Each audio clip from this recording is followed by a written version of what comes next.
periódico Excelsior, que en aquella época era el gran periódico de la vida nacional, y se le ponía sello de confidencial al periódico Excelsior, para que nadie lo leyera o para que fuese confidencial.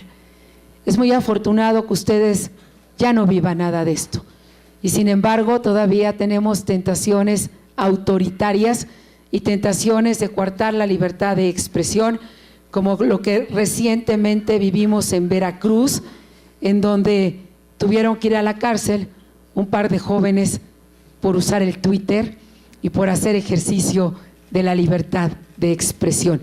Pues yo estoy absolutamente en contra de cualquier acción que coarte la libertad de expresión. Y les voy a decir en dónde me enamoré de la libertad.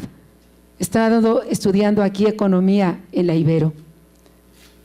Tuve un maestro que se llamó Miguel Mansur, y Miguel Mansur era un maestro filósofo contrahecho de una enorme sabiduría, y como seguramente les pasa a ustedes, digo, a lo mejor no a todos, a algunos de ustedes, yo ese semestre decidí trabajar y estudiar, y aparte se me juntó micro 1 y macro 2 y tenía que llevar estadística, toda esta parte maravillosa de la economía que los abogados aman, que cada vez que se meten en una carrera de economía dicen son divertidísimos los economistas, qué cosa tan más aburrida. Bueno, yo llevaba un semestre que era realmente intenso y entonces dije voy a buscar una materia de integración que medio me permita sortear macro y estadística y micro, un poco como decimos, una materia que me permita salir bien y que casi no tenga que estudiar. Y entonces vi una materia que se llamaba El hombre y la libertad. Les quiero decir que esa materia y ese maestro cambió mi vida. Y Miguel Mansur me enseñó que la causa más importante para estar aquí, para luchar, para ir a la política, para no rendirnos, es la libertad. Y mi causa es la libertad. Y cualquier decisión que coarte la libertad de expresión, cualquier política pública que vaya en contra del ciudadano, cualquier política pública que no le permita a las mujeres más pobres ser más libres, yo siempre estaré absolutamente del lado de abonar a los márgenes de libertad. Y por eso les quiero hacer estas 4 propuestas. La primera, pasamos de un Estado autoritario, pasamos de un Estado antidemocrático, en donde teníamos un Tlatuani, un presidente que todo lo resolvía y todo lo arreglaba, a un sistema donde ya no tenemos Tlatuani. Ahora tenemos 32 Tlatuanis en los estados de la República.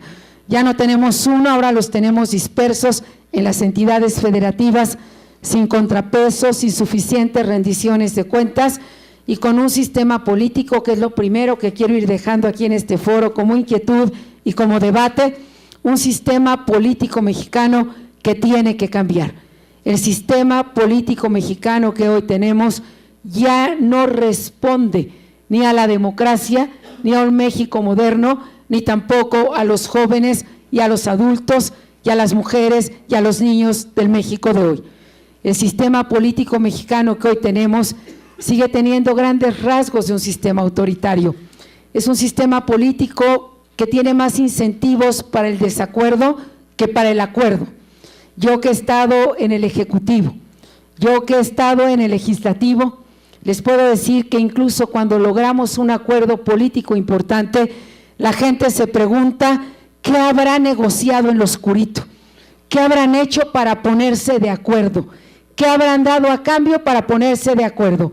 Y observamos cómo está siendo tan difícil aprobar las reformas que el país requiere.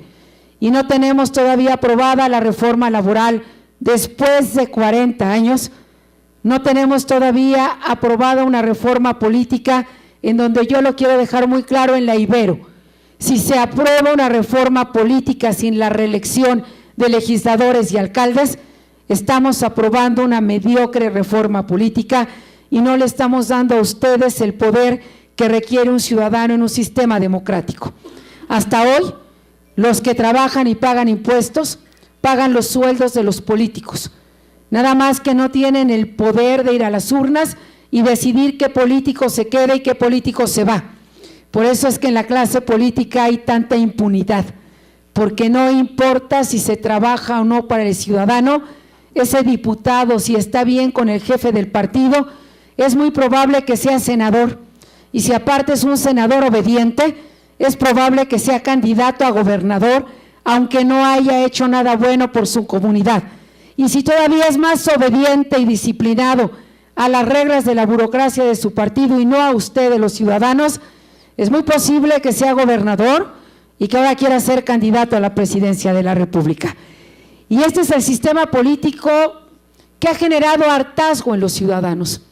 Hoy la gente en general está harta de la política, no quiere estar cerca de la política, desconfía de la clase política, y yo les pregunto a muchos de ustedes, ¿cuántos de ustedes tienen como anhelo más importante en su vida ser diputados? Me siento muy abrumada. No pensé que de aquí vamos a sacar el siguiente congreso. ¿Cuántos de ustedes tienen en el propósito de su vida ser senadores? Bueno, es que siempre el Senado tiene otro nivel, digamos. Es la Cámara Alta y la Cámara Baja, pero bueno, qué bueno que por lo menos se dibujan 3 o 4 intenciones y la verdad, más que bienvenidas. ¿Cuántos de ustedes estarían en el ánimo de ser alcaldes o alcaldesas? Eso me parece muy importante. Eso, vamos animándonos. ¿Cuántos de ustedes quisieran contender para la presidencia de la República? Pero sí, eso siempre es mucho más alentador, me parece muy bien. Y más siendo abogados, bueno, la tradición en México de los presidentes es que ha habido mucho más abogados que economistas o alguien distinto al ejercicio del derecho. Pero hay un gran hartazgo. Yo les quiero decir públicamente que uno de los días más frustrantes en la política que he enfrentado fue cuando tuvimos que darle toma de protesta a Godoy, al diputado Godoy, porque era la orden de un juez, y si no acatábamos la orden de un juez, estábamos en desacato. Por eso mi primera propuesta es que a México le urge pasar de un Estado antidemocrático y autoritario a un Estado fuerte y democrático. Hoy no tenemos un Estado fuerte y democrático, hoy tenemos un Estado débil. Nada más les voy a dar algunos ejemplos de por qué tenemos un Estado débil. Tal vez el más simple, pero no por ello menos importante, es el caso de las ladies de Polanco, tan finísimas mujeres. Cuando yo veía la escena de las ladies de Polanco, textualmente agarrándose a bolsazos a un policía y diciéndole, y perdón por la expresión, simplemente parafraseo esta expresión porque es muy grave y habla de la debilidad del Estado mexicano, no solamente golpeaban a ese policía y lo humillaban, le gritaban pinche asalariado. Luis Rubio acaba de escribir un artículo al respecto y yo me preguntaba si estas finísimas señoras de Polanco hubiesen golpeado igual a un policía en Estados Unidos, o hubiesen golpeado igual a un policía alemán. Primero estaba difícil porque seguramente lo tendrían que ver para arriba, entonces estaba muy difícil golpearlo, pero si siquiera se hubieran atrevido a golpearlo, a humillarlo. Esta expresión es una expresión muy grave de cómo en México hemos perdido el respeto a la autoridad, de cómo en México hemos perdido el respeto a la ley y a lo que debe ser un Estado fuerte. Quisiera darles otros 2 o 3 casos que son muy representativos de un Estado débil que no está siendo suficientemente democrático. Hoy tenemos frente a nosotros el tema o el reto de la seguridad y la justicia. Yo también quiero que el ejército regrese a las calles, a las banquetas, perdón, y que regrese a sus cuarteles. Yo quiero que el ejército regrese a sus cuarteles. Yo quiero que la Marina regrese a sus cuarteles. Yo conozco bien al ejército, lo conocí siendo secretaria de Desarrollo Social, lo conocí en los desastres naturales y les quiero decir a muchos de ustedes que el ejército de este país, a diferencia de los ejércitos de élite de Chile o prusianos de Alemania, los ejércitos de México son ejércitos de la gente del pueblo. En los desastres naturales, cuando el huracán Stan se perdieron 45,000 viviendas en Chiapas, los únicos que llevaban alimentos, que cargaban las láminas de asbesto, que le daban tranquilidad a la población, eran los militares. Mientras los partidos políticos en medio de la desgracia Le decían, si tú eres del PAN o del PRI o del PRD, te doy o no te doy despensa o láminas de asbesto. Los militares siguen siendo la institución más respetada. Y de hecho viví un mes en el cuartel militar de Tapachula, porque pensé que era terrible irme a vivir a un hotel mientras la gente lo había perdido todo. Solamente tuve una anécdota un poco simpática, porque los militares me dieron una habitación y un cuarto, y pues los militares no usan cortinas en sus ventanas, ni para bañarse, ni para cambiarse, situación de la que yo me percaté 2 días más tarde. Ya no le pregunté a nadie las consecuencias, pero digamos, fue parte de mi vivencia con el ejército. Pero ¿cómo va a regresar el ejército a los cuarteles si no tenemos policías locales que institucionalmente sean fuertes y vigorosas? Si los ciudadanos no confían en las policías locales, y las policías locales o están coludidas o están cooptadas, o algunas de ellas incluso han muerto en acción porque no tienen ni la preparación, ni el armamento, ni los sistemas de inteligencia. Yo que he caminado México, y algunos sin duda serán de otros estados de la República, sabrán que Tamaulipas la gente dice, si no está el ejército, no salgo al mercado, o no salgo a la iglesia, o no salgo a comer a un restaurante. Y lo mismo sucede en Nuevo León ahora, y lo mismo sucede en otras regiones del país, o lo que estamos viendo ayer en Veracruz. Así de que tenemos que fortalecer la vida institucional del país. Si no tenemos instituciones fuertes, no vamos a tener un Estado fuerte y democrático. Y en México el gran problema es la debilidad de las instituciones. Y se los puedo decir, sobre todo en mi paso por la Secretaría de Educación Pública. Yo estudié en el IPADE, y en el IPADE me enseñaron muchos casos de negociación. Pues después de pasar por la Secretaría de Educación Pública, fui a ver a mis maestros del IPADE y les dije que con todo respeto, sus casos de negociación se habían quedado cortos y eran absolutamente obsoletos. Que si querían saber de negociación, se vinieran a la Secretaría de Educación Pública. Y ustedes están entendiendo perfecto por qué se los digo. Si no tenemos instituciones fuertes, seguiremos siendo gobernados por caprichos de las personas, por intereses de grupos políticos y no por instituciones. Y termino porque ustedes son expertos en este lenguaje institucional. Yo veía al presidente Obama cuando tomó protesta, lo vi entrar al Congreso y vi cómo le aplaudieron de pie demócratas y republicanos. Y pensé que los republicanos no estarían muy contentos aplaudiéndole al presidente Obama. Habían perdido la elección presidencial. Pero era obvio que no le aplaudían a Obama, era obvio que le aplaudían a la institución presidencial. Hay un poder y hay un valor en las apuestas de las instituciones. Hoy me parece, por decirlo menos, una tragedia o muy lamentable que el presidente de México no pueda pisar el Congreso y que el presidente de México no pueda venir a rendir a otro poder lo que está obligado a hacer y lo que es parte de un ejercicio eminentemente democrático. Y cuando escucho a algunos diputados en la tribuna, de verdad me pongo a pensar si esa es la apuesta democrática que queremos, y por supuesto llego a la conclusión de que no es así. Mi primera propuesta es tener un Estado fuerte y democrático, y para lograrlo necesitamos reglas claras. A lo mejor las reglas no le gustan a todos los sectores, pero las reglas tienen que ser claras. No podemos tener un país donde un año se resuelve una cosa y al año siguiente se cambian las reglas del juego, porque esto no da ni estabilidad, ni Estado de Derecho, ni tampoco certeza jurídica. Mi segunda propuesta está en el terreno de la educación. No tengo duda que no debe ser una prioridad, tiene que ser la prioridad. La educación es la plataforma más importante de justicia social. La educación es el sueño más importante de millones de familias mexicanas. La educación es la única apuesta para ampliar los márgenes de libertad. Una mujer educada será una mujer libre, con menos miedo, con más audacia, con más decisión, con más capacidad de libertad y de atreverse y de tomar decisiones, al igual que un hombre o que un joven. No hay nada peor que la esclavitud de la ignorancia. No hay nada peor que ni siquiera conocer el mundo de las letras. No hay nada peor que la manipulación que se tiene frente a la ignorancia.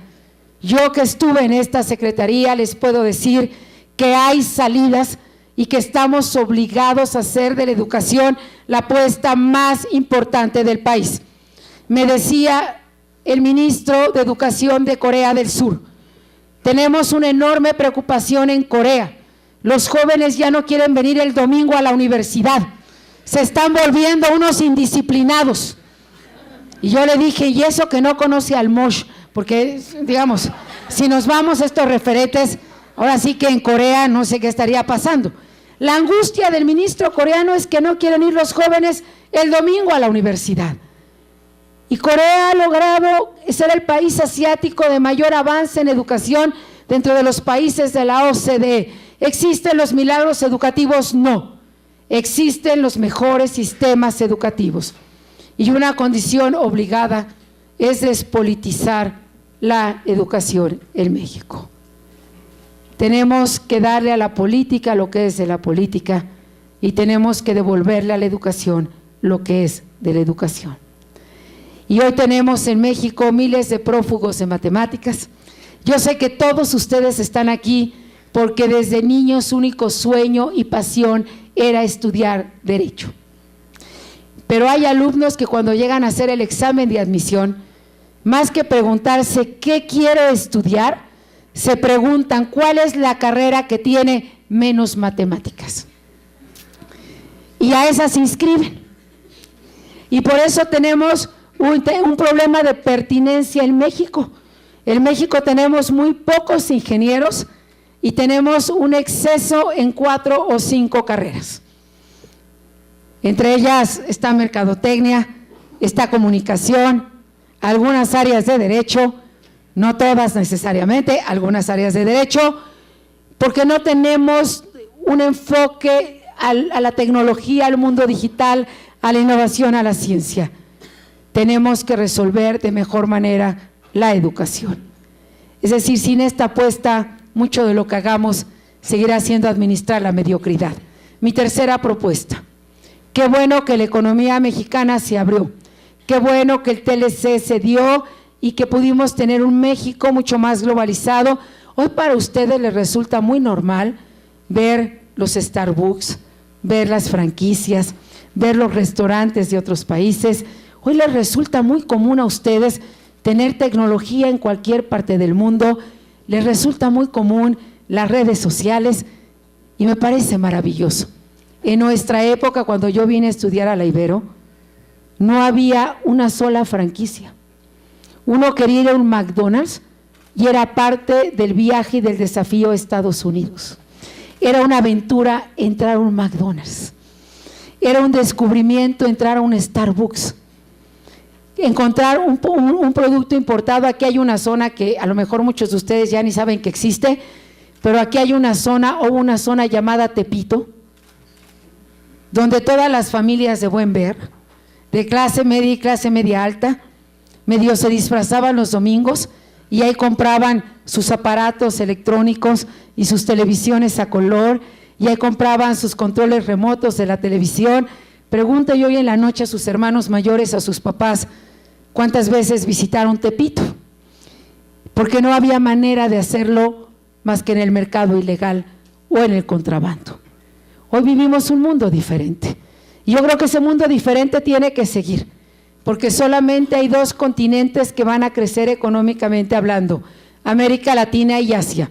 Esos son los únicos 2 que tienen el mayor crecimiento para el siglo XXI y nosotros estamos en América Latina y tenemos que ver a Estados Unidos como una ventaja competitiva y tenemos que construir una región económicamente poderosa en el mundo y al mismo tiempo geográficamente tenemos salidas a Asia.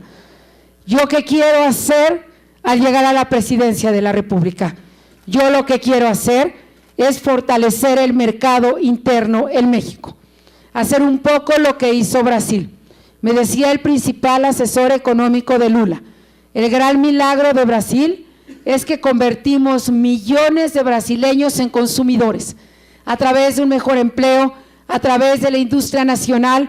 Yo no digo que tengamos que hacer lo mismo que Brasil, Pero aquí tenemos un sector de la vivienda que tiene que articularse mejor. Aquí tenemos el sector automotriz, aquí tenemos sectores de alta tecnología y lo que hemos descuidado es la industria nacional.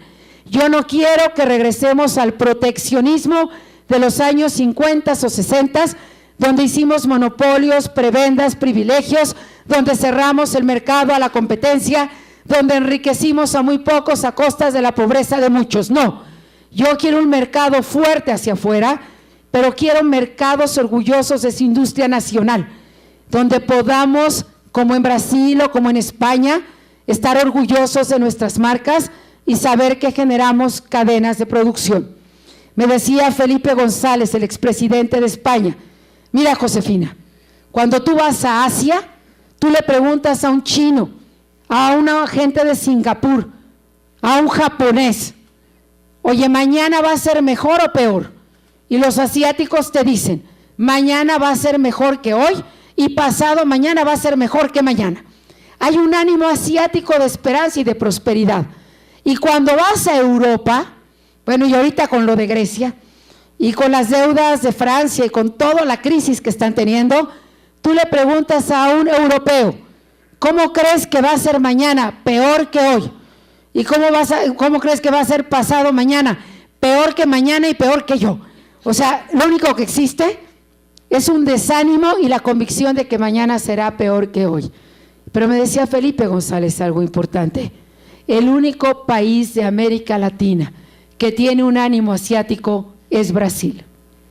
Y México tiene que recuperar ese ánimo de cambio, de modernidad y de esperanza. Yo voy y les digo a los mexicanos que van a ser la 9ª economía emergente del mundo, que hay 9 economías que van a cambiar el siglo XXI. Pues Josefina, dice Felipe González, a los que más trabajo me cuesta convencer es a los mexicanos. En todos los países me creen que van a ser una economía emergente, pero no estamos teniendo el ánimo que necesitamos en el país. Y de eso también me gustaría hablar. ¿Por qué no tenemos este ánimo? ¿Por qué no tenemos esta expectativa? ¿Y qué tenemos que hacer para resolver? Y finalmente mi cuarto punto para poderlos escuchar es el tema de la justicia, el tema de la seguridad. La gente está muy cansada de la impunidad y de la corrupción. Es más, yo en mi partido propusimos una iniciativa de ley para que se acabe el fuero de los diputados. El fuero, ya no les tengo que decir aquí a los abogados, menos a ustedes, cuál era el propósito del fuero, por qué surgió. Yo creo que hoy el fuero se está convirtiendo en un paraguas de impunidad y no le podemos dar fuero a los diputados cuando ninguno de ustedes tiene fuero, cuando ninguno de ustedes puede sacar la credencial del Congreso y charolear, o cuando ninguno de ustedes puede decir, pues yo soy diputado, entonces puedo decir lo que quiera porque de todas maneras tengo fuero y no puedo ser reconvenido. Por lo tanto, el tema de la justicia es un tema central. Tenemos que cambiar los cuerpos policíacos, necesitamos una ley de lavado de dinero que lleva buen camino ahorita en el Congreso. Algo que me decía el presidente Gaviria y el presidente Uribe, a ver Josefina, aquí en México ya se llevaron a la cárcel a la Barbie y al JJ, que aparte me impresionó ver sus playeras tan sui generis, de veras que qué cosa, se agotaron en Tepito en menos de una semana de todos los colores y de todos los estilos de caballo y posiciones, pero luego los vi en las pantallas de televisión y vi que los entrevistaban como si fuesen artistas de telenovela. Eso habla de la debilidad del Estado mexicano, ¿eh? Y decía el presidente Gaviria, nunca puedes presentar a un delincuente como un héroe. Todo un delincuente lo tienes que presentar derrotado, esposado, castigado. Yo no estoy hablando de violar los derechos humanos y quiero ser muy clara. Pero si tú presentas a un delincuente, a un secuestrador, a un asesino en las pantallas de televisión, vestido con su playera polo y tomando sus botellitos de agua para que no se deshidrate en la entrevista, el mensaje para la población es devastador. este delincuente puede venir a una entrevista a la televisión y un ciudadano común que se pasa un alto, o yo no sé si alguno de ustedes habrá ya padecido las consecuencias del alcoholímetro, que aparte creo que ahí sí no hay negociación, o sea, el que lo agarran se va, no sé cómo le llamen a los separos estos. El torito, creo que las únicas leyendas buenas es que hay buenos chilaquiles, pero tampoco creo que eso sí sea cierto o no sea cierto, o ya sea como para compensar el daño de haber estado ahí, pero qué bueno que se cumpla la ley. ¿A qué voy yo en este momento? Una ley de lavado de dinero, como decía Gaviria Uribe, tiene que llevar ante la ley a los capos, pero tiene que llevar ante la ley a los políticos que se han corrompido y coludido con el crimen organizado, a los senadores, a los diputados, a los gobernadores, a los jueces, y también tiene que llevar a los financieros que lavan las ganancias del crimen organizado, porque el principal móvil del crimen organizado son las ganancias, es el dinero ilegal e ilícito. Creo que entonces requerimos de un sistema de justicia que tenga un avance mucho más rápido y que responda a las exigencias de los ciudadanos. Voy cerrando mi participación, tal vez como empecé. Tengo la convicción absoluta de que en México tenemos salidas y que esas salidas las tenemos que construir, que ya no va a llegar un Mesías, un Tlatuani a hacer lo que a cada uno nos corresponde hacer. Tengo la convicción de que para que estas salidas se den hay dos requisitos indispensables. Tenemos que ser iguales frente a la ley. Y hoy en México no somos iguales frente a la ley. Hoy depende el poder político económico para ver si te aplico o no te aplico la ley. Hoy depende si tienes prebendas o influencias para ver si te aplico o no te aplico la ley. Y tenemos que ser iguales frente a la ley. Porque en Estados Unidos, cuando cruzamos el puente, cambia nuestra relación con la autoridad, porque sabemos que si un policía nos detiene, se acabó la posibilidad de negociar. Y las leyes de Polanco podrían guardar sus bolsas y sus mecanismos de agresión, porque no van a sacar ni el primero de ellos, porque las van a esposar y se las van a llevar frente a la ley. Y eso es lo que tiene que suceder en México. Tenemos que ser iguales frente a la ley. Y segundo lugar, tenemos que ser iguales frente a las oportunidades. Que si hay un niño brillante en el municipio más pobre de Oaxaca o en la montaña de Guerrero, sepa que va a tener una beca, que va a poder venir a las mejores escuelas y que el hecho de haber nacido en una familia pobre no le va a impedir tener el desarrollo y la oportunidad a la que tiene derecho y que se ha ganado con esfuerzo y también con su propio talento y decisión. Tenemos que lograr estos dos terrenos de igualdad, frente a la ley y frente a las oportunidades. ¿Va a ser fácil hacer esto? No, no va a ser fácil, pero va a ser mucho más costoso no hacerlo. ¿Qué sería lo más fácil hoy en México? Hacer de cuenta que no pasa casi nada, administrar la inercia y la mediocridad, no tocar intereses, no tocar prebendas, dejar que cada quien haga lo que medio le está a su antojo y a su libre albedrío, que era lo que hacía el crimen organizado.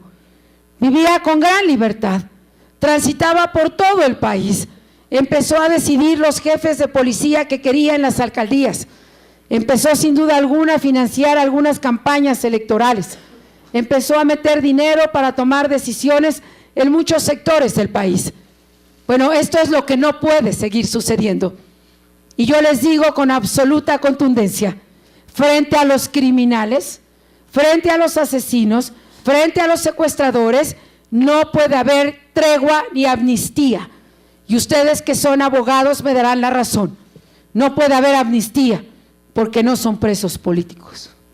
Tenemos una profunda confusión en este momento en muchos de los asuntos trascendentes. Terminaría invitándolos a participar. Me da mucho aliento verlos en este auditorio. Les agradezco a quienes están de pie, a quienes están sentados, y quiero creer profundamente que nadie les dijo que si venían aquí les iban a dar un punto más en sus clases. O sea, me haría muy feliz saber eso. Y si no es así, por favor, no lo desmientan, porque siempre es muy alentador saber que es nuestra convicción y nuestra voluntad estar aquí. Yo estudié en esta universidad economía, y lo que más amé de mi universidad fue su pluralidad, fue su visión incluyente. Amé tener compañeros católicos y judíos, y musulmanes y ateos, y compañeros que pensaban igual y que pensaban distinto que yo, y que en la universidad al entrar todos teníamos el mismo espacio de igualdad, de posibilidad, de cercanía, de construcción. Este es un reflejo de lo que sí es el país, y tenemos que construir con respeto, pero sobre todo con inclusión. El sistema político que hoy tenemos ya no responde a lo que México necesita. O cambiamos las bases del sistema político mexicano, o seguiremos teniendo ciudadanos en desventaja frente al poder de los políticos. Es hora de transferir el poder de la clase política a ustedes, los ciudadanos. Ustedes decidirán la elección del 2012. Ustedes decidirán no solamente los 6 años por venir, ustedes decidirán en gran medida el resto del siglo XXI. Yo no quiero usar con ustedes un discurso del pasado, porque hay gente de la que ya ni se acuerdan o no saben que existió. Yo lo que les quiero proponer es una agenda de presente, pero sobre todo les quiero proponer una agenda de futuro. Que seamos constructores de esperanza y que no nos rindamos jamás. Les pido que en concordancia con el espíritu social de nuestra universidad no se conformen solo con lo que hacen, que vayan y enseñen a alfabetizar a quien no sabe el mundo de las letras, que hagan jornadas de abogados y vayan a las comunidades a donde hay un montón de mujeres que viven injusticia, violencia familiar, y que vayan y las ayuden a tener una defensa legal. Que vayan a las cárceles para que entren los que tienen que entrar y salgan los que nunca tuvieron que haber estado ahí. Necesitamos muchos abogados en México. Los necesitamos no solamente en sus despachos, que qué bueno que lo hagan. Los necesitamos no solamente queriéndose quedar con la notaría de su papá, que qué bueno que lo hagan. Los necesitamos no solamente queriendo tener una audacia en el derecho, que qué bueno que lo hagan. Yo los quiero ver absolutamente exitosos, porque tienen el talento y el coraje para hacerlo. Pero me gustaría pedirles que ojalá del 100% de su ejercicio profesional dediquen el 20% a defender y a ser las voces de los que no tienen voz en el país. Que vayan al encuentro de las niñas víctimas de trata, que vayan al encuentro de a quien le hicieron un fraude desde el poder, que vayan al encuentro de aquellos que desde la injusticia han perdido la esperanza y la dignidad. Me siento nuevamente muy reconfortada de estar en mi universidad y realmente me pongo a las órdenes de todos ustedes por si hubiese propuestas, algunas preguntas, algunas inquietudes. Es un gran honor.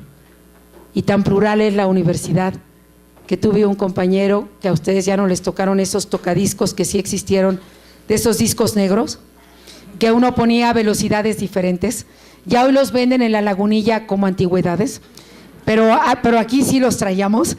Y entonces yo tenía un compañero, y en esa época eran las guerrillas de Centroamérica, de Nicaragua y de El Salvador, y aquí en la Ibero había una corriente muy fuerte de apoyo a todas esas guerrillas en Centroamérica, y mi compañero sacaba su tocadiscos, se ponía durante horas, toque y toque sus canciones de protesta, se ponía un morral todo deslavado, su colita de caballo así de hippie, como que no se lavaba el pelo. Uno le aventaba así un chicle y se le resbalaba, y era así como un personaje muy particular. Y yo lo quería mucho, éramos muy buenos amigos, pero un día me impresionó que sacó su tocadiscos, lo guardó, sus discos, su morral, se subió a su Ferrari Testarossa y le dije, oye, ¿qué no eres comunista? Y me dijo, sí, Josefina, pero comunista moderado. Entonces, aprendí que siempre hay moderados en las luchas por la libertad. Hoy, y con esto termino, no sean moderados en la lucha por la libertad. No se conformen con poco. Sean rebeldes, sean exigentes, sean duros. No se cansen, no se rindan, no se dejen manipular. Como dice Joaquín Sabina, que ser cobarde no salga, que ser valiente, decía, no salga tan caro, y que ser cobarde no valga la pena. Eso es lo que tenemos que hacer. Sean fuertes, sean decididos, sean audaces, sean líderes, reclamen, pero sobre todo propongan y participen. Y yo los quiero animar, los necesitamos en la Cámara de Diputados. Sí tiene sus desafíos y sus emociones, los necesitamos haciendo política, los necesitamos en el Senado, los necesitamos en las gubernaturas, en las alcaldías, los necesitamos haciendo mejores políticas públicas, los necesitamos haciendo mejores gobiernos, los necesitamos construyendo puentes con aquellos que no han tenido lo mismo que nosotros. Así que, queridas abogadas y abogados, enhorabuena y gracias a todos ustedes.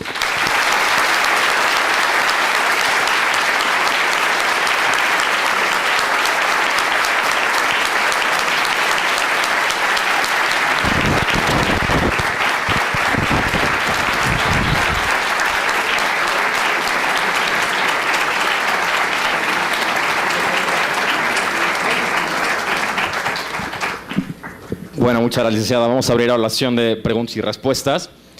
Me avisan que van a hacer 5 preguntas. Los que tengan alguna pregunta ahorita, vayan levantando la mano porque son 5 nada más.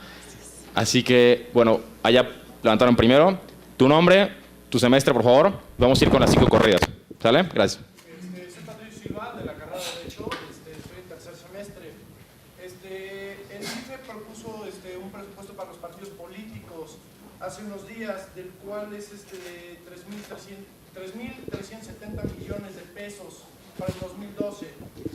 Para el 2006 fueron este mismo presupuesto fue de 2.568. Es un incremento bastante grande, pensando que los dos fueron años de campaña. ¿A qué viene ese incremento? Y todavía pensando, además, de que en este año electoral no se van a pagar tiempos de radio ni televisión, ya que los partidos harán uso de los tiempos oficiales. Entonces, si se va a ahorrar en esa parte y no se va a pagar ni radio ni televisión, ¿por qué tanto incremento? Como no, muchas gracias. Creo que van a hacer Okay, sí, a ver, la siguiente, ¿quién tiene? Gracias. A ver, allá, por favor. Josefina, tú siendo mujer, no tienes miedo de atacar, como dices, al crimen organizado, porque tú eres una madre de familia, tienes una familia, y aparte de eso, a lo mejor me vas a contestar que las mujeres y los hombres somos iguales ante la ley, pero no es así, que hay camiones especiales para mujeres y que las mujeres físicamente somos más débiles que los hombres. ¿No tienes miedo? Ok, gracias. A ver, ¿aquí? Bueno, con todo respeto, mucho se dice y nada se hace, tanto por parte de los diferentes estados políticos. Muchos han venido aquí a la Ibero a hablar y siempre dicen prácticamente lo mismo: educación, reforma institucional, reforma política, reforzar las instituciones, economía, educación, pero siempre parece ser que nos echan ustedes la culpa a nosotros. ¿Por qué no desde esa trinchera luchan por esas reformas? Por ejemplo, usted decía algo muy importante, el quitarle el fuero. ¿Por qué ahora, y perdónenme otra vez, como aspirante a la presidencia de la República, por qué ahora parece ser que alguna divinidad le vino a la mente y ahora, siendo, y en el mundo de las ideas pues todo es posible, y siendo usted presidenta, ¿por qué como presidenta se puede hacer quitarle el fuero a los diputados y no como diputada o como secretaria que fue del Ejecutivo? Esa es una. La otra es, me parece muy interesante que digan la reelección de los diputados, pero creo yo que es una tomadera de pelo para la ciudadanía. Pues ¿quién no ha visto a Manlio Fabio Beltrones como diputado, como senador, y cuántas veces no ha pasado por las mismas cámaras? Vemos a Emilio Choifet, fue gobernador del Estado de México, ahorita lo vemos como presidente de la Cámara de Diputados. Hemos visto diferentes gobernadores que han jugado con la diputación, con la senaduría. ¿Por qué no quitar, en vez de seguir con esa teoría de si le damos continuidad a los diputados que crecerá México, ¿por qué no quitar más bien las plurinominales, que son para mí el cáncer de México en cuanto a la ley? Muchísimas gracias. Ok, Gracias. a ver, aquí atrás también, ¿no? Por favor. Ahorita en México estamos teniendo un bono demográfico muy grande, ¿no? Y ¿cuál es su plan educativo en cuanto a eso? Por ejemplo, hay jóvenes que igual van a ir a la universidad, van a estudiar. Ahorita, ¿cuántos salimos aquí nosotros? 200 personas. Bueno, aquí van a salir y ojalá todos trabajemos. Claro. Pero ¿cuántos van a la UNAM y cuántos salen realmente trabajando? ¿Cómo vas a aprovechar ese bono demográfico que de aquí a 10 años yo creo se va a acabar? Y otra pregunta, nada más. Yo leí un libro de Andrés Oppenheimer, Sí. donde hacía una entrevista con el Bester Gordillo y le preguntaba, ¿te consideras la mujer más poderosa de México? Y ella le respondió, sí. ¿Estarías dispuesta a pactar con ella? Encantada, ahorita la respondemos. Por Ok, supuesto. y la última por acá. Muy bien, muy bien. Respecto de sus aspiraciones presidenciales, ¿cómo piensa su partido y usted personalmente atacar las estrategias que tienen las televisoras desde hace 6 años de colocar un candidato que prácticamente tiene ciertas cúpulas de poder? ¿Y qué postura tiene respecto de eso? Claro. Bueno, muchísimas gracias por las preguntas. En el tema del IFE, en el tema del Instituto Federal Electoral, creo que por un lado habría que darle al IFE este crédito de ser una institución después de muchos años democrática en la vida del país. Ustedes tampoco les tocó vivir eso, pero en este país se robaban las urnas, se robaban los votos. En este país ser candidato era un mero trámite. Bueno, tuvimos una elección presidencial con un solo candidato a la presidencia de la República, que lo más increíble es que hizo campaña por todo el país como si hubiese tenido 10 contrincantes, y era el único candidato a la presidencia de la República. Había una gran desconfianza en el ejercicio del voto, y la verdad, incluso en este país hubo muertos defendiendo el ejercicio del voto. Creo que el IFE hoy está en un gran desafío, y los políticos somos corresponsables de eso.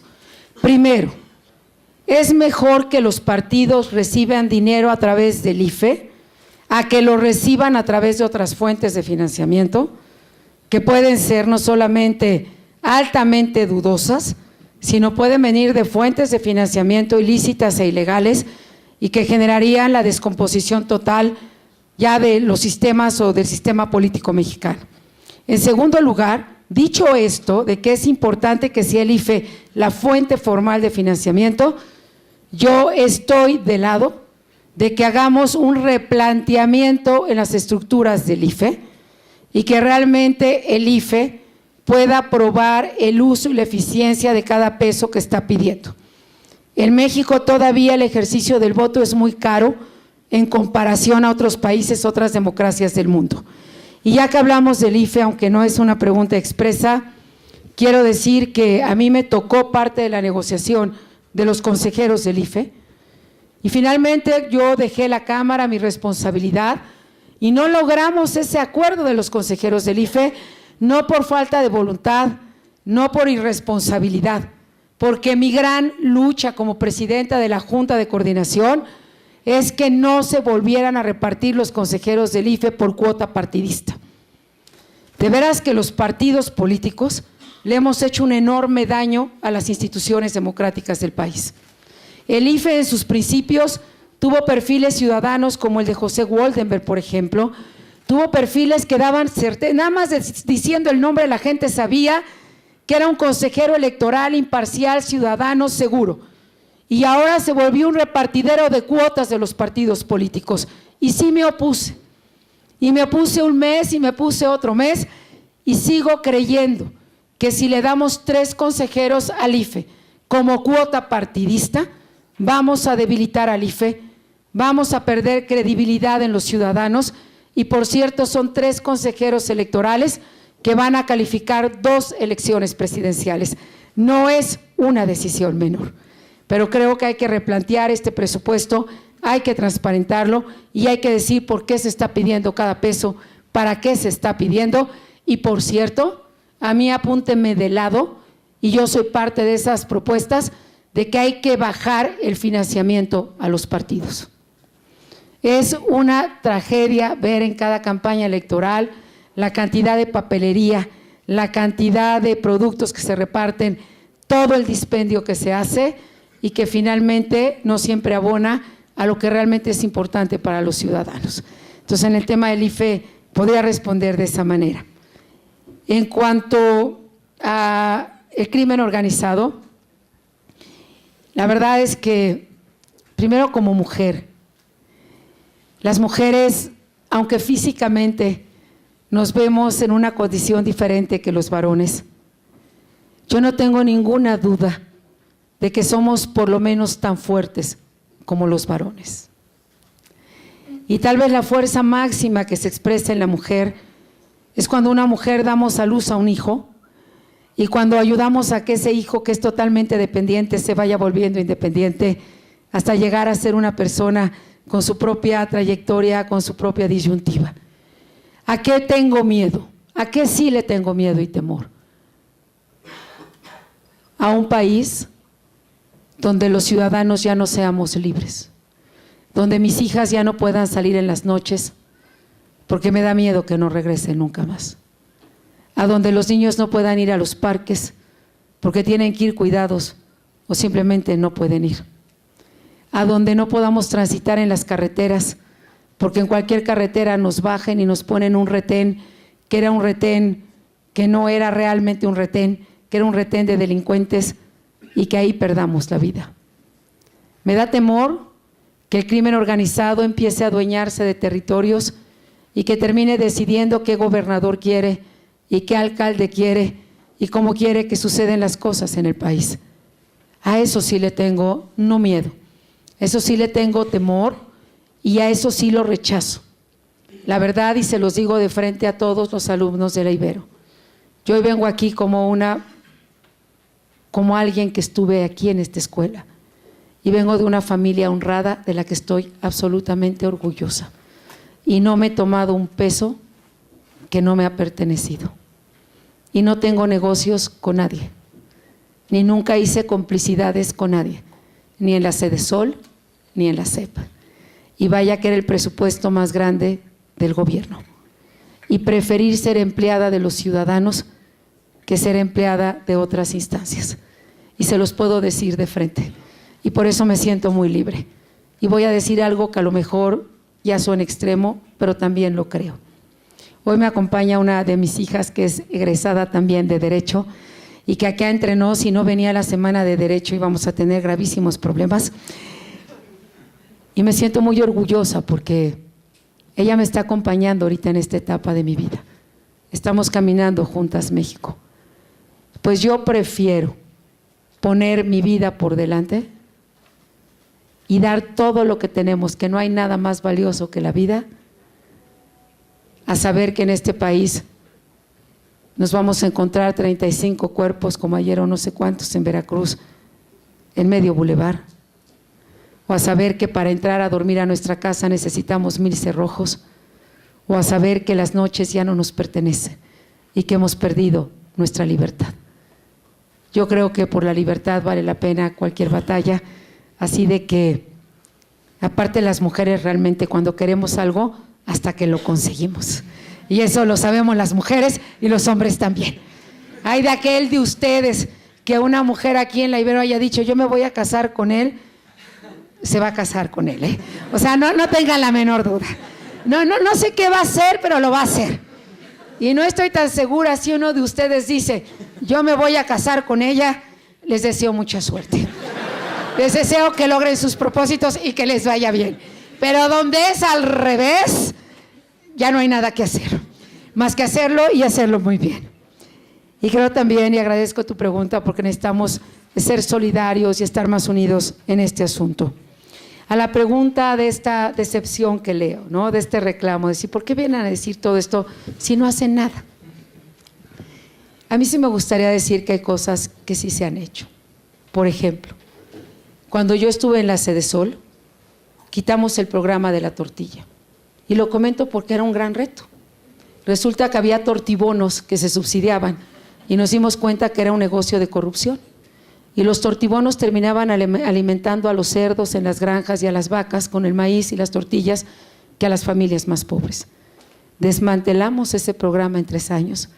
Hicimos un buen padrón de beneficiarios y no hubo ninguna revuelta social. Instrumentamos evaluación, el programa Oportunidades, que ya transferencias a las mujeres para educación, para salud, y que quitó toda la corrupción y todo este tema de intermediarios. Y por ejemplo, a mí me tocó entregar muchas viviendas para mujeres pobres, derechos de propiedad. Eso le cambia todo a la gente. Un día invitan a Xóchitl Gálvez, que por cierto estoy orgullosa porque aquí me está ayudando. Y Xóchitl Gálvez decía, a nadie le gusta ser pobre, Josefina. Yo vine en 6º año de primaria porque gané una buena calificación. Yo nunca había salido de mi pueblo. Me llevaron a un hotel y cuando me metí al hotel y abrieron la llave del agua, de la regadera, yo me asomaba a ver quién estaba echando el agua de arriba del techo, porque en mi comunidad pobre en Hidalgo acarreábamos agua todos los días a 3 horas de distancia. ¿Por qué voy a decir esto? Cuando dimos muchas viviendas a mujeres pobres, era la primera vez que eran dueñas de algo. Yo me acuerdo que abrazaban sus escrituras y a mí me gustaba preguntarles, ¿qué prefieren? ¿Las escrituras de una casa o un mal marido? Todas querían las escrituras de una casa, por supuesto. Eso sí le cambia la vida a las personas. Y esas son cosas que sí han sucedido. Y solo te cuento 2 muy rápidas de la Secretaría de Educación. Hace 25 años que en la SEP no se enseñaba civismo, porque se creía que la materia de civismo no servía para nada. O sea, que enseñar a los niños a ser honrados, a respetar a la patria, a sentir emoción del himno nacional. Hoy encontramos jóvenes que están tocando el himno nacional. Órale, échame otro tequila, vamos a tomar. Y ve uno al abuelito y al papá angustiado, levántate, niño. Esos son los valores que hacen una patria. Y si hace la diferencia si te levantas y te sientes orgulloso o desprecias tu país. Y después de 25 años regresamos los libros de civismo a las escuelas, porque si de algo se trata la educación es de construir ciudadanía. ¿Para qué queremos aquí al abogado más picudo, más sabio, más audaz de México? Si al final es el principal aliado de los narcos. Si hace su dinero totalmente de manera ilícita. Si es el que va a sacar a los secuestradores de la cárcel. Es el mejor abogado, pero no es el mejor ciudadano. ¿Y qué hicimos en la SEP? Después de una larguísima negociación con el sindicato, logramos que por vez primera las plazas de los maestros se concursaran. En muchos estados las plazas de los maestros se vendían. Y teníamos, por ejemplo, en Morelos, carniceros que compraban su plaza de maestro, o taxistas que compraban su plaza de maestro. ¿Fue fácil? No fue fácil, pero cambió la historia de la agenda educativa en el país. ¿Ahora es suficiente? Todavía no es suficiente. Por eso hay que llevar esto al marco institucional y que no dependa del capricho de las personas.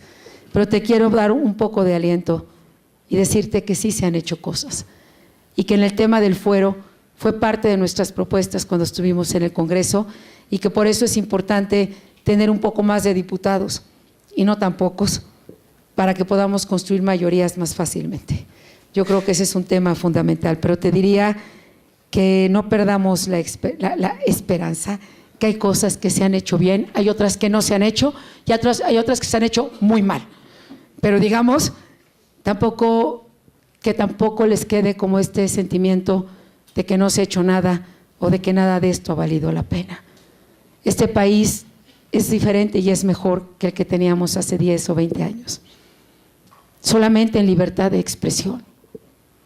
Y a mí me parece que lo que ha acontecido en Veracruz con los tuiteros es una expresión de regresión democrática que no podemos permitir. Esa expresión de Veracruz fue regresar a México 50 años o 60 años. La gran ventaja y mi gran aliento es que nadie puede parar las redes sociales. Es que nadie puede coartar esa libertad de expresión.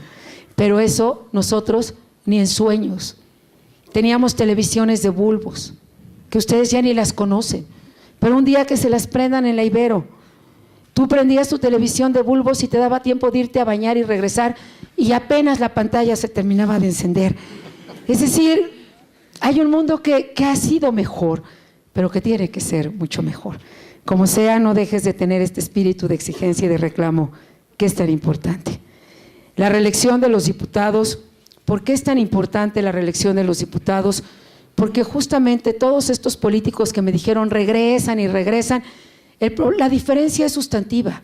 Esos políticos regresan porque su partido político los regresa. Es muy diferente si yo me voy a las urnas y todos los senadores y los diputados y ustedes dicen, a ver, pásenme la lista de mi diputado. Yo ni siquiera lo vi nunca en el distrito, Ese diputado ni siquiera me vino a visitar y aparte aprobó todas las leyes que iban en contra de lo que yo le pedí. Entonces yo voy a las urnas y lo despido. Esa sería la diferencia con la reelección. Porque el problema es que ahorita la reelección la tienen los partidos, no la tienen los ciudadanos. Y lo que tenemos que hacer hoy es que el poder se vaya. Y coincido contigo, hay que bajar plurinominales y hay que bajar también de mayoría.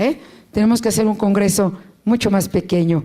Y finalmente en este bono demográfico, bueno, hay otras dos todavía, el bono demográfico, ¿qué pensaría hacer en materia educativa? Miren, como yo fui al Poli, y me siento orgullosa de haber ido al Poli, y estudié en la vocacional, aprendí algo que quiero hacer en el sistema educativo y que medio empezamos a implementar en la Secretaría de Educación. No todos quieren ser universitarios. En este país hay quienes quieren ser técnicos muy importantes y tener un oficio. Yo, por ejemplo, estudié vocacional y fui técnica en bachillerato, técnica en informática, perdón, en computación. Y yo tuve compañeros en la vocacional que son excelentes técnicos en informática y que incluso ganan más que ingenieros y licenciados, pero son excelentes siendo técnicos en esa materia. Y creo que tenemos que tener esta educación dual, ir al bachillerato y aprender al mismo tiempo una profesión y una carrera, que es lo que hace Alemania, por ejemplo, y que ha sido tan exitoso. ¿Qué haría yo? Pues me parece que tendríamos que mejorar urgentemente la calidad de la educación. ¿Qué haría yo? Pues necesitaríamos hacer escuelas de tiempo completo. Hoy vamos a las escuelas nada más 3 o 4 horas al día. Claro que esto no lo voy a poner a votación de los niños mexicanos porque pierdo la elección presidencial, pero digamos, necesitamos escuelas de tiempo completo donde los niños estén mejor cuidados, donde coman mejor. Hoy tenemos una epidemia terrible de obesidad y sobrepeso. Somos el primer país de obesidad infantil. Y esto tiene muchas lecturas, tiene muchas aristas, pero en todo caso tenemos que hacer una reforma de fondo. ¿Qué haría yo en el caso del sindicato? Yo me quiero aliar con las maestras y los maestros del país, con ellos directamente. Yo quiero construir esa alianza con las maestras y los maestros, porque tenemos maestros con vocación, con ejercicio de sus libertades, y esa es la alianza más importante que yo quiero hacer directamente con las maestras y los maestros de México. Que dicho sea de paso, cuando en muchos eventos de la SEP me los encontraba, se acercaban y me decían expresiones de queremos seguirnos preparando, de queremos que nos dejen opinar, de queremos que nos dejen votar por quien queremos. Así que creo que estamos en un momento que a mí me da optimismo de poderlo conseguir. Y los temas de los medios de comunicación, miren, creo que aquí necesitamos ir abonando, ir trabajando en una ley también mucho más equitativa, pero mientras eso acontece, para mí lo que mejor me ha resultado es ir a caminar todo México, es hablar con panistas y no panistas, es estar con los ciudadanos, es escuchar sus voces, es escuchar sus reclamos, es no estar a la defensiva, es ir a hacer una propuesta, ir a buscar los consensos para esta propuesta, es hacerlo con inclusión. Y por eso yo le di el beneplácito a la propuesta del presidente Madero. Yo quiero una elección abierta en el PAN. Y si bien estoy ahorita en el liderazgo de la gran mayoría de las encuestas. Alguien me decía, oye, es a modo. Le dije, al contrario, si yo soy la que estoy arriba en las encuestas, lo más a modo sería decir, ya no cambie nada, ya cierren el padrón del PAN, ya que nadie mueva nada, por favor, ya para yo amarrar aquí el liderazgo en la candidatura. No, yo vengo de las trincheras ciudadanas, yo vengo de la sociedad civil, yo fui observadora electoral, yo vi cómo se robaban las urnas, yo vi cómo aplastaban a la gente, yo vi cómo gente que pensaba diferente le hacían auditorías, yo vi gente que perdió la vida luchando por los márgenes de libertad del país. Y por lo tanto no estoy pidiendo una elección abierta porque sea a modo mío. Si yo no soy ni el PAN y ojalá representara mucho más de lo que me tratan de adjudicar. No, yo estoy pidiendo una elección abierta por la razón de que el PAN nace hace 72 años justamente frente a un régimen autoritario en donde los ciudadanos no tienen espacio. Y si el PAN nace para ser el partido de los ciudadanos, qué mayor congruencia que para elegir la candidatura presidencial al 2012, invite a los ciudadanos también a participar. Pues ¿qué no es el ciudadano el corazón del PAN? Pues ¿qué no son ustedes el propósito más importante? Pues ¿qué no por eso somos distintos y distinguibles? Yo al final aceptaré las reglas que ponga el partido. Y si el partido me dice que va a ser con militantes y adherentes, yo lo haré, y lo haré con convicción y con pasión, pero hago votos y hago un llamado respetuoso y serio a que consideremos una elección en donde los ciudadanos también puedan participar, porque entonces estaremos cerca de ustedes y tal vez algunos de ustedes que ya no quieren saber nada de la política y tampoco de los políticos decidan que vale la pena volverse a acercar porque hay una posibilidad de participar, que sus voces y su poder se escuche. Y por eso me parece tan importante que todo aquello que abone a la libertad y al ciudadano lo tengamos que respaldar. Yo les agradezco enormemente esta posibilidad. Espero tener el privilegio de regresar, no una, sino muchas veces más. Ahora voy a presentar un libro con algunos liderazgos que entrevisté, y me encantaría venir a presentar este libro aquí con ustedes, con algunos de mis entrevistados, o la señora Bachelet, o el presidente González, o Aznar, o Lagos, o Sanguinetti, o Enrique Iglesias. Enrique Iglesias, el del BID, para que nadie se confunda. Ya vi algunas caras así un poco emocionadas.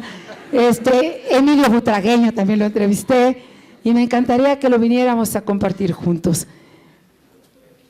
De verdad, jóvenes, no se rindan, sean las voces más fuertes de exigencia, pero también de compromiso, y no tengan la menor duda de que la verdad nos hará libres, y que ser libres es la mejor apuesta del ser humano.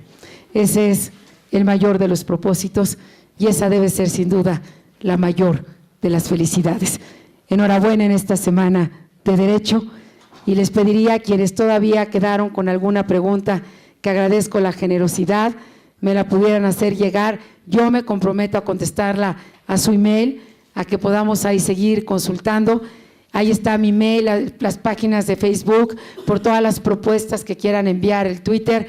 Creo que esta es la mejor manera hoy de poder estar comunicados, pero en todo caso, hagamos un país de derecho y de derechos y responsabilidades para todos. Ánimo, jóvenes, muchas felicidades. Los necesitamos gobernando este país. Ha sido un privilegio. Muchísimas gracias. Gracias a todos ustedes.